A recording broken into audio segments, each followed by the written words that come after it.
আসসালামু আলাইকুম সুপ্রিয় দর্শক, আশা করি সবাই ভালো আছেন। আমি সজীব মাহবুব আছি দুবাই থেকে, আপনাদের সাথে দুবাই ট্যাক্সি থেকে।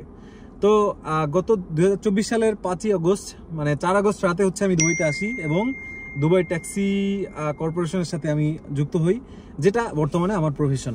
আমি আসার পরে লাইসেন্স নেওয়া থেকে শুরু করে যত প্রকার স্টেপগুলো ছিল এগুলো শর্টকাটভাবে আমি সফলভাবে উত্তীর্ণ হয়ে আমি 6 মাসের মধ্যে আমার গাড়ি হাতে পাই এবং আমি দুবাই ট্যাক্সি কর্পোরেশনের এই সার্ভিসে যুক্ত হই। তো সর্বোপরি কথা হচ্ছে, দুবাই ট্যাক্সি একটা ছোটোখাটো কোম্পানি না, এটা হচ্ছে একটা কর্পোরেশন। অনেক সার্ভিস সমূহ মিলিয়ে হচ্ছে এই কোম্পানিটা তাদের সার্ভিস পাবলিক সার্ভিস হিসেবে দিয়ে থাকে। যেমন এর সাথে আছে স্কুল বাস থেকে শুরু করে যত দুবাইয়ের মধ্যে পাবলিক ট্রান্সপোর্টেশন আছে এগুলো হচ্ছে তারা দিয়ে থাকে। আর আমাদের ট্যাক্সি সার্ভিসের কথা যদি বলি, সেক্ষেত্রে ট্যাক্সি সার্ভিসে আছে ছোট ট্যাক্সি প্রথমেই আসে, যেটা সব জায়গায় দেখতে পাওয়া যায়। তারপর আছে হচ্ছে এয়ারপোর্ট ট্যাক্সি, যেটা শুধুমাত্র এয়ারপোর্টে ব্যবহার হয়। কেউ এয়ারপোর্টে এসে নামার পরে যেই ট্যাক্সিটাতে হচ্ছে তারা বাসায় যায় বা দুবাইয়ের যে কোনো প্রান্তে পৌঁছে যায় সেটা হচ্ছে এয়ারপোর্ট ট্যাক্সি, আলাদাই লেখা থাকে ওটায়। এরপর দেখা যায় হচ্ছে আমাদের ছোট ট্যাক্সিগুলা। তারপর দেখা যায় এয়ারপোর্ট লিমুজিন, কালো যে লেক্সাস গাড়িগুলো থাকে, এটা হচ্ছে আমাদের লিমুজিন সার্ভিস বিবিআইপিদের জন্য। এরপর আছে হচ্ছে আপনার পিওডি, অটিজম রোগী বা অ্যাবনর্মাল শিশু বা অ্যাবনর্মাল মানুষদের জন্য, যারা আর কি সুস্থ স্বাভাবিকভাবে হাঁটাচলা করতে পারে না, তাদের জন্য এই পিওডি সার্ভিসটা। এরপর আছে হচ্ছে ফ্যামিলি ট্যাক্সি এবং হচ্ছে ফিমেল ট্যাক্সি, যেটা হচ্ছে শুধুমাত্র ফিমেল এবং ফ্যামিলিদের জন্য ব্যবহার করা হয়। তো এই সকল সার্ভিসগুলো মিলিয়ে হচ্ছে আমাদের দুবাই ট্যাক্সি কর্পোরেশন। আমি এই কর্পোরেশনের হচ্ছে শুধুমাত্র ট্যাক্সি সার্ভিসে যুক্ত আছি। আচ্ছা, এবারে যদি আসি দুবাই ট্যাক্সির সুযোগ সুবিধা নিয়ে। সুযোগ সুবিধার মধ্যে কি কি আছে, প্রথমেই আসি মাইন্ড রিল্যাক্সিং একটা ব্যাপার। দুবাইতে আসার পর সব থেকে বেশি যেটা ফেস করে মানুষ, সেটা হচ্ছে ভিসা জটিলতা এবং ভিসা রিনিউ নিয়ে যে ব্যাপারটা।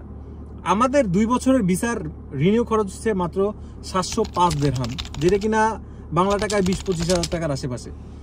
আর অন্যান্য ভিসা রিনিউ খরচ হচ্ছে প্রায় 3 থেকে 3.5 লাখ টাকা সর্বনিম্ন। আমাদের যে এই 2 বছরের ভিসা আমরা রিনিউ করি, সেটা শুধুমাত্র সরকারি কোম্পানি হওয়াতে আমরা শুধুমাত্র 705 দিরহামে এই ভিসাটা রিনিউ করতে পারি 2 বছরের জন্য। আমাদের ভিসার মেয়াদ 2 বছর থাকে। তো এরপর যদি ভিসার পরে যদি আরেকটা বড় সুযোগ সুবিধার কথা বলি, সেটা হচ্ছে মেডিকেল ইন্স্যুরেন্স। দুবাইতে সব থেকে পাওয়ারফুল ইন্স্যুরেন্স হচ্ছে আমাদের, সেটা হচ্ছে লিমিটেশন 2.5 লক্ষ দিরহাম, বাংলা টাকায় 2.5 কোটি টাকার মতো আমাদের মেডিকেল ইন্স্যুরেন্স। মানে আপনি যদি রাস্তায় কোনো জায়গায় অ্যাক্সিডেন্ট করেন বা আপনি যদি হঠাৎ অসুস্থ হয়ে পড়েন, আপনার যেই ট্রিটমেন্টটা শুরু হবে ইমিডিয়েট 10 মিনিটের মাথায় আমাদের সব থেকে দুবাইয়ের ভিতরে পাওয়ারফুল ইন্স্যুরেন্স, যেটা কিনা আলমাদুল্লাহ ইন্স্যুরেন্স বলে থাকি আমরা। তো এইটা সব থেকে আমাদের বড় সুবিধা, যে দুবাইতে থাকা অবস্থায় আমাদের মেডিকেল মানে হেলথ কোনো ইস্যু নিয়ে আমাদের টেনশন করতে হয় না, বিকজ অফ আমাদের সব থেকে পাওয়ারফুল ইন্স্যুরেন্সটা আমাদের থাকে। আচ্ছা, এবার আসি আমি আজকে ভিডিওটা কেন বানাচ্ছি এবং কি উদ্দেশ্যে বানাচ্ছি। আগামী 14 এবং 15 সেপ্টেম্বর বাংলাদেশে যাচ্ছে হচ্ছে Dubai taxi delegate. Dubai taxi থেকে সরাসরি ডেলিগেট বাংলাদেশে গিয়ে ইন্টারভিউর মাধ্যমে হচ্ছে যোগ্য প্রার্থীগণদের দুবাইতে নিয়ে আসে, যারা কিনা দুবাই ট্যাক্সি সার্ভিসের জন্য পারফেক্ট এবং যারা এই চাকরির জন্য যোগ্য প্রার্থী। তো এবারে ডেলিগেশনে কিন্তু আপনি সরাসরি যেই সার্ভিসগুলোতে যুক্ত হতে পারবেন, সেটা হচ্ছে দুবাই ট্যাক্সির bike rider, Dubai taxi service এবং ফিমেল ট্যাক্সি এবং ভ্যালিড পার্কিং অ্যাড করছে নতুন করে তারা। এই 4টা সার্ভিসে আপনি সরাসরি ইন্টারভিউর মাধ্যমে কিন্তু বাংলাদেশ থেকে ভিসা নিয়ে সরাসরি এই কোম্পানিতে যুক্ত হতে পারবেন, যেটা কিনা সরকারি ভিসা আপনি বাংলাদেশ থেকে সরাসরি পাচ্ছেন। এই ভিসা জটিলতার মধ্যেও বর্তমানে কিন্তু দুবাইয়ের ভিসা বন্ধ এবং আমাদের ফ্রি জোন, এই যে দুবাই ট্যাক্সি, তারপর হচ্ছে ট্রান্সগার্ড, আরও কিছু ফ্রি জোনের ভিসাগুলো হচ্ছে। তো এই সুযোগটা কিন্তু আপনি পেতে পারেন এই ডেলিগেশনের। তো আপনার ইন্টারভিউতে জয়েন করার জন্য আপনার কি কি যোগ্যতা থাকতে হবে? প্রথমে হচ্ছে আপনার বয়স পারফেক্ট থাকতে হবে, সেটা হচ্ছে বাইক রাইডার জন্য 21 থেকে 49 এবং ট্যাক্সি সার্ভিসের জন্য 23 থেকে 49। এরপর পরবর্তীতে লাগবে হচ্ছে আপনার প্লেন একটা সিভি, 1 পাতার একটা নর্মাল সিভি, যেটা উল্লেখ থাকবে আপনার বাসা কই বা আপনার পড়াশোনার বর্তমান পরিস্থিতি কি, আপনার জীবন বৃত্তান্ত সহজ করে লেখা থাকবে এবং আপনার ঠিকানাটা ইন ডিটেলে লেখা থাকবে এবং আপনার নাম্বার দেওয়া থাকবে, যেখানে পরবর্তীতে এই নাম্বারে যোগাযোগ করতে পারে তারা, এবং ইমেল অ্যাড্রেস। এইভাবে একটা প্লেন সিম্পল সিভি। তারপর লাগবে হচ্ছে আপনার পাসপোর্টের কালার প্রিন্ট একটা ফটোকপি। তারপর লাগবে হচ্ছে আপনার বাংলাদেশের ড্রাইভিং লাইসেন্সের একটা কালার প্রিন্ট। তারপর লাগবে হচ্ছে পড়াশোনার শিক্ষাগত যোগ্যতার একটা সার্টিফিকেট, এসএসসি হোক এসএসসি হোক এনাফ। তারপর হচ্ছে আপনার পাসপোর্ট সাইজ ছবি, হোয়াইট ব্যাকগ্রাউন্ড, পাসপোর্ট সাইজের হচ্ছে 10 কপি ছবি লাগবে আপনার ইন্টারভিউ হলে যোগদান করার জন্য। এইভাবে আপনার ফাইলটা রেডি করে কিন্তু আপনি ইন্টারভিউ হলে আসলে আপনি ইন্টারভিউ দিয়ে ইজিলি আপনি পাস করে যেতে পারবেন। এখন যদি আমি একটা কথা বলতে চাই, সেটা হচ্ছে যারা ট্যাক্সি সার্ভিসে আসবেন, বিশেষ করে বারবার আমরা এখান থেকে বিভিন্ন লোক যখন আমাদের নক দেয় বা জানতে চায় যে ভাই আমি তো ট্যাক্সিতে আসতে যাচ্ছি, আমার বর্তমান পরিস্থিতি এই, আমি কিন্তু পড়াশোনা পারি না, আমি ইংলিশ বুঝি না, পারি না, আমি সরাসরি তাদেরকে বলি যে ভাই আপনার ট্যাক্সি সার্ভিস আসতে হবে না। বিকজ অফ এইখানে আসার পরে যে পরীক্ষাগুলো হয় আপনার অবশ্যই ইংলিশ পড়ে বোঝার ক্ষমতা রাখতে হবে। এখানে একটা পৃষ্ঠা যদি ইংলিশ লেখা থাকে, সেই পৃষ্ঠাটা পড়ে আপনার অর্থ বুঝতে হবে যে এখানে কি লেখা আছে। বিকজ অফ আপনার পরীক্ষাগুলো ইংলিশে হবে, আপনার কোয়েশ্চেনগুলো পড়ে হচ্ছে বুঝতে হবে যে এখানে কি লেখা আছে, তারপর অ্যান্সার করতে হবে, তারপর হচ্ছে আপনার পাশের চিন্তা। অনেকেই আসে যারা এসে পরীক্ষাগুলো পাস করতে পারে না, অনেক দিন বসে থাকে, 12 মাস 14 মাস 15 মাস বসে থাকে, তারপর হচ্ছে দুবাই ট্যাক্সির নামে বদনাম বলে যে আমি যাওয়ার পরে ফাইসে গেছি, এখানে যাওয়ার পরে বিপদ, পরীক্ষায় পাস করা যায় না। এই যে জটিলতাগুলো এগুলো ফেস করতে হয় শুধুমাত্র হচ্ছে ইংলিশ না পারার কারণে। তো অতঃপর আপনি যদি ট্যাক্সি সার্ভিসে আসতে চান, ট্যাক্সি ড্রাইভার হতে চান, অবশ্যই আপনাকে ইংলিশ পারফেক্টলি জানতে হবে এবং ইংলিশ পড়ে বুঝতে হবে, ইংলিশের মানে বুঝতে হবে। তারপর আপনি পরীক্ষাগুলো ইজিলি পাস করতে পারবেন, যাতে আপনার হ্যাসেল হবে না, দুবাইতে এসে আপনার বসে থাকতে হবে না।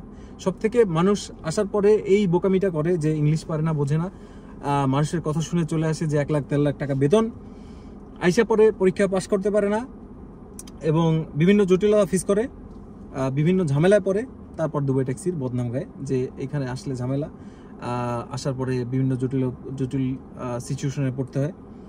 এই জিনিসগুলো হচ্ছে আপনি ইংলিশ যদি পারেন তাহলে হচ্ছে আপনার এই জটিলতা ফেস করতে হবে না। এবার আসি ডেলিগেশনের ব্যাপারটা। ডেলিগেশন গেলে তারা কোথায় যায় এবং কোথায় বসে ইন্টারভিউ নেয়, আমি কিভাবে যাব, কোথায় যাব এবং ইন্টারভিউতে কিভাবে জয়েন করব, এটা হচ্ছে সবার মাথায় প্রশ্ন থাকে। তো যখন ডেলিগেশন যায় তারা সরাসরি সরকারি প্রতিষ্ঠান বিকেটিডিসি, যেটা কিনা গাবতলীতে অবস্থিত, বাংলাদেশ কোরিয়ান টেকনিক্যাল সেন্টার, আপনারা গুগলে সার্চ করলে অবশ্যই লোকেশন পেয়ে যাবেন এবং আমার ডিসক্রিপশনে লোকেশন দেওয়া থাকবে, আপনি ইজিলি ঢুকলে এখানটায় লোকেশন পেয়ে যাবেন। এইবারে ডেলিগেশনের ব্যাপারে কথা বলি। ডেলিগেশন যখন যায় তারা কি মাধ্যমে ইন্টারভিউ নেয় এবং কিভাবে তারা প্রসেস করে বাংলাদেশ থেকে একটা লোক ভিসা দিয়ে দুবাইতে নিয়ে আসে। যখন ডেলিগেশন যায় তারা সরকারিভাবে ইন্টারভিউ নেয় কোনো একটা এজেন্সির মাধ্যমে, রিক্রুটমেন্ট কোনো এজেন্সি থাকে। তো এইবারে ডেলিগেশনের এজেন্সি হচ্ছে আল আনাস ওভারসিজ, RL নাম্বার হচ্ছে 2735। আমি আবার বলতেছি, আল আনাস ওভারসিজ, RL 2735। এবারে রিক্রুটমেন্ট এজেন্সি হচ্ছে আল আনাস ওভারসিজ এবং আল আনাস ওভারসিজের মাধ্যমে হচ্ছে ইন্টারভিউটা হবে। আপনারা বিকেটিডিসিতে গিয়ে ইন্টারভিউতে জয়েন করে এখান থেকে 14 এবং 15 সেপ্টেম্বর ইন্টারভিউ দিয়ে আপনার কাঙ্ক্ষিত ভিসাটা নিয়ে আপনি দুবাই চলে আসতে পারবেন। আমি আবারও বলতেছি, 14 এবং 15 তারিখ হচ্ছে 14 এবং 15 সেপ্টেম্বর ডেলিগেটের মাধ্যমে ইন্টারভিউ হবে এবং এই ইন্টারভিউতে জয়েন করে আপনি আপনার কাঙ্ক্ষিত ভিসাটা পেতে পারেন। তো এই ছিল আজকের সার্কুলার ভিডিও। আপনি কিভাবে ইন্টারভিউতে জয়েন করবেন, ইন্টারভিউ হলে কিভাবে যাবেন, আপনার ফাইলটা কিভাবে জমা করবেন এবং আপনার কাঙ্ক্ষিত ভিসাটা কিভাবে পাবেন, এই সংক্রান্ত কোনো ধরনের ইনফরমেশন যদি দরকার হয় তাহলে আমার হোয়াটসঅ্যাপ নাম্বার এখানে দেওয়া থাকবে।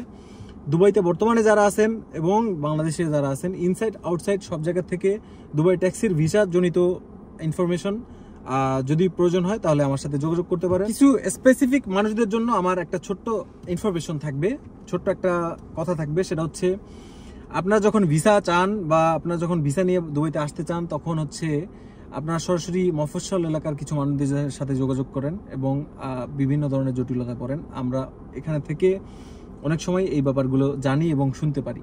তো আপনারা সরাসরি হচ্ছে যে কোনো একটা এজেন্সিতে যাবেন যারা দুবাই ট্যাক্সি কর্পোরেশন নিয়ে কাজ করে এবং তাদের মাধ্যমে ভিসাটা নেওয়ার চেষ্টা করবেন। আবার একটা কথা মাথায় রাখবেন যে এমন কোনো এজেন্সির কাছে যাবেন না যারা হচ্ছে বাংলাদেশে বর্তমানে আছে এবং শুধুমাত্র বাংলাদেশ থেকে আপনাকে প্লেনে উঠিয়ে দেওয়াটা হচ্ছে তাদের দায়িত্ব। এরপরে আপনি এখানে আসার পরে কি হইলো না হইলো কোনো কিছু তারা খবর রাখে না এবং খবর নেয় না। তো এই সংক্রান্ত লোকজনের কাছে যাওয়া যাবে না। আপনি এমন একটা নির্ভরযোগ্য প্রতিষ্ঠান থেকে বা এজেন্সি থেকে ভিসা নেওয়ার চেষ্টা করবেন যারা কিনা বাংলাদেশেও সাপোর্ট দিতে পারবে এবং সমানভাবে দুবাইতেও সাপোর্ট দিতে পারবে, এমন কোনো এজেন্সির মাধ্যমে আপনার ভিসাটা নেওয়ার চেষ্টা করবেন। ট্যাক্সিতে যারা আসবেন তারা অবশ্যই ইংলিশ যাতে ভালো হয়, ইংলিশটার মানে যাতে বুঝতে পারেন, ইংলিশ যেন পারেন, তারাই ট্যাক্সিতে আসবেন। এবং বাইকে যারা আসবেন ইংলিশ কম হলেও সমস্যা নাই, তারা হচ্ছে যারা পরিশ্রম করার ইচ্ছা আছে এবং পরিশ্রম করতে পারবেন তারা চলে আসবেন। এবং বর্তমানে বাংলাদেশ থেকে ভিসা নিয়ে বের হওয়ার জন্য মানুষ উদ্বিগ্ন, কেউ হুড়াহুড়ি করবেন না, উল্টাপাল্টা মানুষের কাছে যাবেন না এবং বিপদে পড়বেন না, এটাই আপনার জন্য বলার থাকবে। তো ধন্যবাদ সবাইকে, ভালো থাকবেন, সুস্থ থাকবেন, নিজের পরিবারের দিকে খেয়াল রাখবেন, নিজের দিকে খেয়াল রাখবেন এবং আমাদের জন্য দোয়া করবেন। আসসালামু আলাইকুম।